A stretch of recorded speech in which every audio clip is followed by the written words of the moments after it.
안녕하세요. 4강에 오신 여러분들을 환영합니다. 이번 시간에는 이제 사칙연산 계산기를 코틀린 클래스로 작성을 해볼 거고요.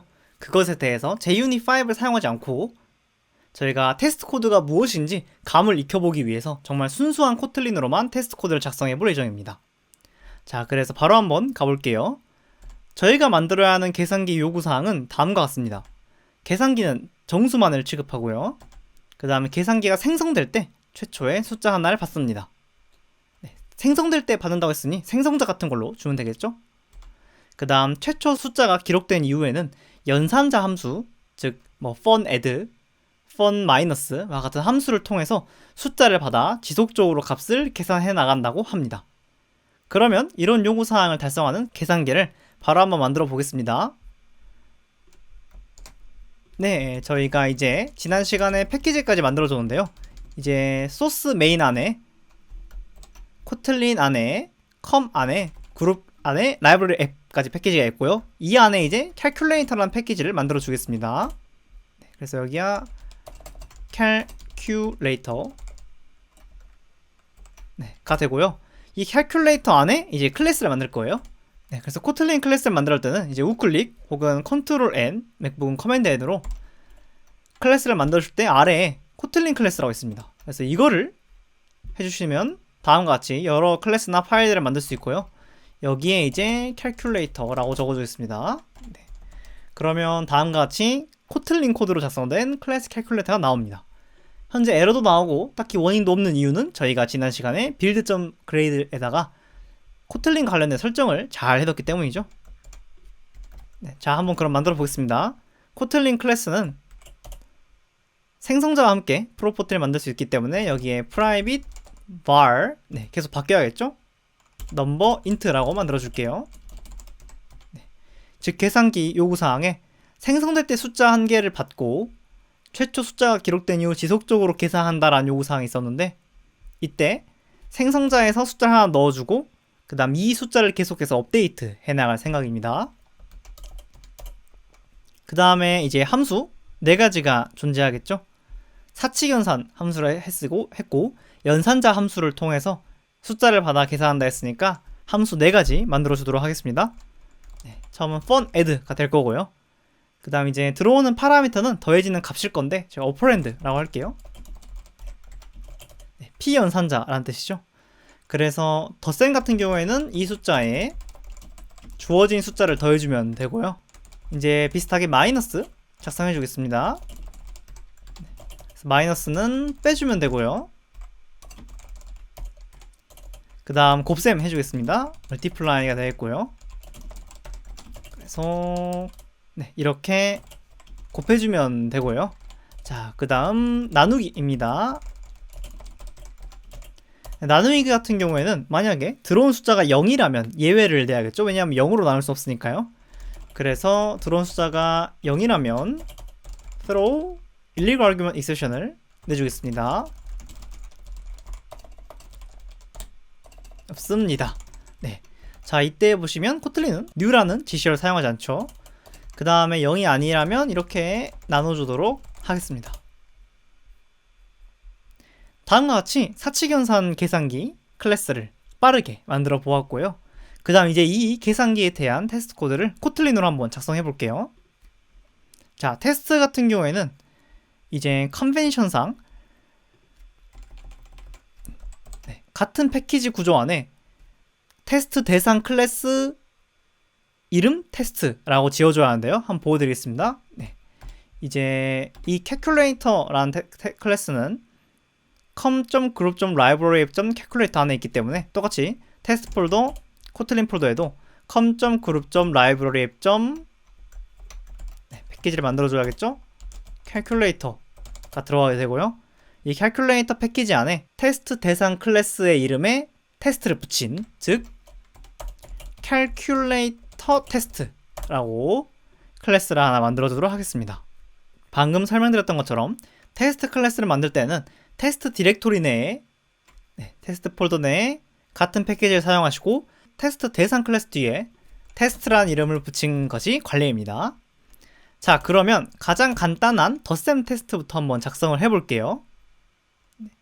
우선 당연히 함수가 필요하겠죠? 그래서 for add test 해주고요. 네. 덧셈을 테스트한다 라는 의미에서 add test로 이름을 지었고요. 그 다음에 계산기를 만들어 줘야겠죠? 그래서 var calculator는 calculator 5 이렇게 초기 값을 5로 가는 계산기가 생겼고요. 여기에 3을 더해 주겠습니다. 네.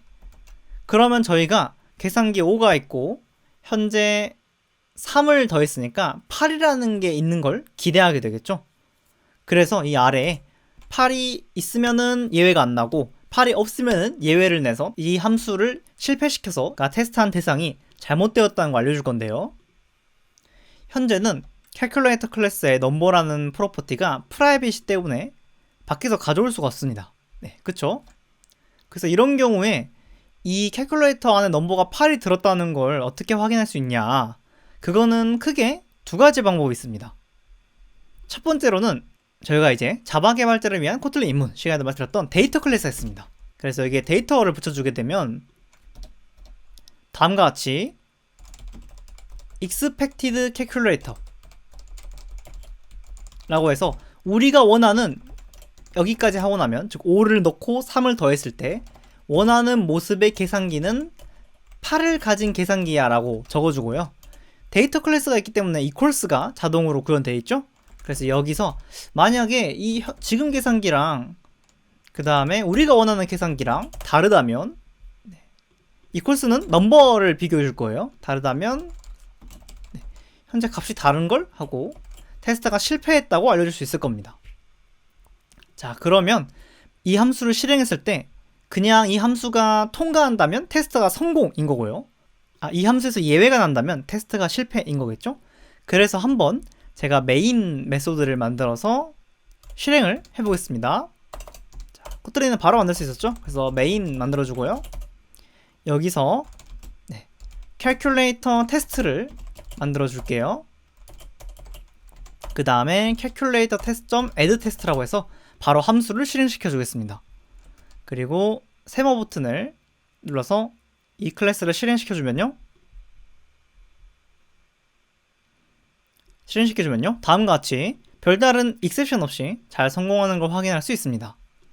자, 그런데 만약에 제가 이 add 로직을 누군가 바꿨어요. 그래서 여기를 주석 처리해버렸네? 네, 그럴 수 있겠죠. 그러면 자동화된 테스트 코드라면 여기가 실패해서 add 테스트가 실패했어요. add 쪽을 봐보세요 라고 알려줄 거예요. 한번 돌려보겠습니다. 네, 보신 것처럼 16번째 줄에서 에러가 났구나 라는 걸 알려줍니다. 즉 저희가 테스트 코드라는 걸 작성해서 자동으로 우리가 원하는 기능을 검증하게끔 프로그래밍을 해준 거죠. 네, 좋습니다. 자, 그 다음에 제가 이 계산기가 8을 가졌는지 확인하는 두 가지 방법 중 데이터 클래스를 소개해 드렸고요. 다음 두 번째 방법도 말씀드려 보겠습니다. 두 번째 방법은 calculator부터 이제 넘버를 가져오는 거예요. 이제 어떤 말씀이냐면, 자, 데이터 클래스 일단 지워주고요. 여기에 private var 있잖아요. 근데 이거 그냥 public으로 바꾸는 겁니다. 그러면 이 부분, 즉 우리가 원하는 계산기는 8을 갖고 있어야 해. 그리고 계산기끼리 equals를 이용해 비교해주는 부분에서 이 부분이 사라지고 바로 이렇게 바뀌겠죠? 만약에 계산기에 있는 넘버가 8이 아니라면 throw illegal state on exception으로 에러를 내주게 될 겁니다. 현재는 실행시켜보면 add 함수를 다시 정상으로 돌려뒀기 때문에 잘 실행될 거예요. 네, 예외 없이 통과했고요. 근데 어떤 분들은 여기에 이제 넘버를 퍼블릭으로 쓰시는 거에 대해서 거부감을 느낄 수도 있어요. 왜냐하면 이렇게 var 넘버를 열어두면 밖에서 calculator.number는 뭐 10 이런 식으로 세터를 쓸 수도 있잖아요. 그래서 이거에 거부감을 느끼실 수도 있는데요. 이런 경우에는 이제 코틀린에 존재하는 backing property라는 걸 활용할 수 있습니다. 이 부분 살짝 어려울 수 있는데요. backing property는 어떤 거냐면 이제 여기에 프라이빗을 다시 붙여주고요. 그럼 이렇게 빨간 줄이 뜨겠죠. 원래는 퍼블릭을 원래 있었는데 현재는 프라이빗으로 닫혔으니까요. 자, 그 다음에 안에 있는 넘버를 이름을 바꿔줍니다. 가장 앞에 언더바를 붙여서 언더바 넘버라고 해줘요. 이게 코틀린의 공식 컨벤션이에요. 자, 그 다음에 밖에다가는 어떻게 써주냐, 벨 넘버라고 해주고요. 이제 인트 타입을 가질 거고요. 이거에 대해서 커스텀 겟터를 넣어서 this._number, 즉 넘버를 통해서 내부에 있는 언더바 넘버에 접근할 수 있는 퍼블릭 겟터만을 열어줍니다. 이렇게 되면 외부에서는 잘 접근이 되겠죠? 그래서 테스트를 돌려보면 다음과 같이 테스트 코드가 성공하는 걸 확인할 수 있습니다. 근데 이제 개인적으로는 세터가 노출되더라도 세터를 바로 사용하지 않는 것으로 저희가 약속을 하고 세터를 사용하지 않는 것에 익숙해진다면 이렇게 좀 추가적인 코드를 작성하지 않고 코드를 간결하게 함으로써 여기도 제거해 줄 수 있고요. 네, 코드를 간결하게 해줌으로써 얻는 효과가 더 크다고 생각해서 이제 본 강의에서는 이런 퍼블릭 세터를 열어두되 사용하지 않는 방법을 사용할 예정입니다. 네, 그래서 테스트 코드가 이렇게 변경이 됐고요. 이 테스트 코드는 데이터 클래스 사용했을 때보다 조금 더 간결한 걸 확인하실 수 있습니다. 자, 그래서 이 테스트 메소드를 들여다보면 크게 세 가지 과정으로 구성되어 있는 걸 확인할 수 있습니다. 첫 번째는 이렇게 우리가 테스트를 하고 싶은 대상을 만드는 과정이었고요. 캘큘레이터를 테스트하고 싶으니까 캘큘레이터 클래스를 만들어줬죠. 두 번째는 실제 우리가 테스트하고 싶은 기능을 호출하는 과정이에요. 그래서 add라고 호출해줬고요.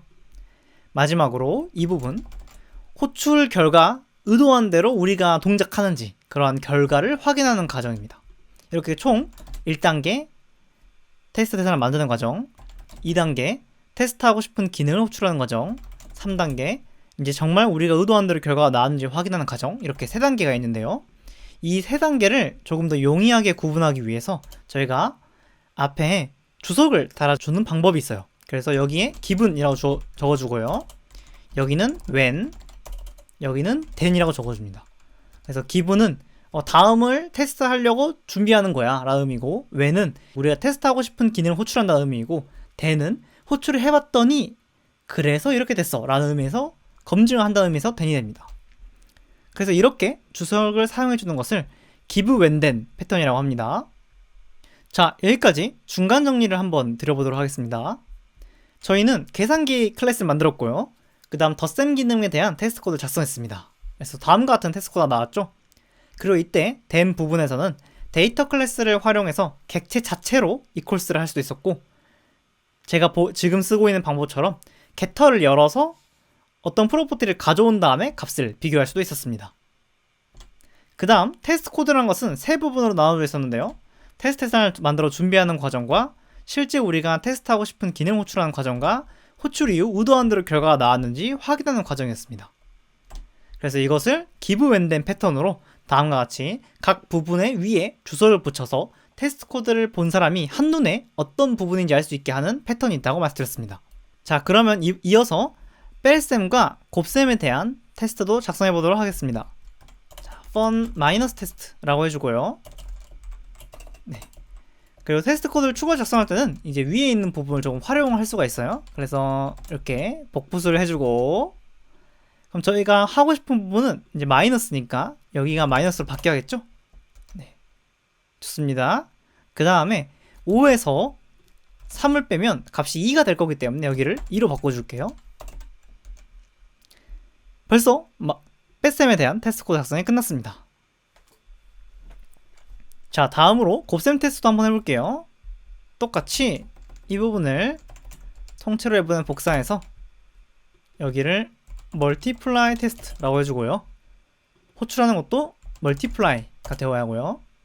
그 다음 5 곱하기 3은 15니까 여기가 15가 되어야 할 겁니다. 자, 이렇게 정말 모두 다 잘 작동하는지 테스트 코드를 추가적으로 호출해 주도록 바꿔보고요. 한번 메인 메소드를 실행해 보도록 하겠습니다.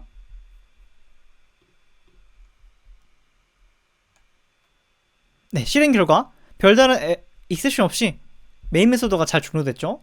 이렇게 덧셈, 뺄셈, 곱셈에 대해서 자동화된 테스트 코드를 저희가 만든 겁니다.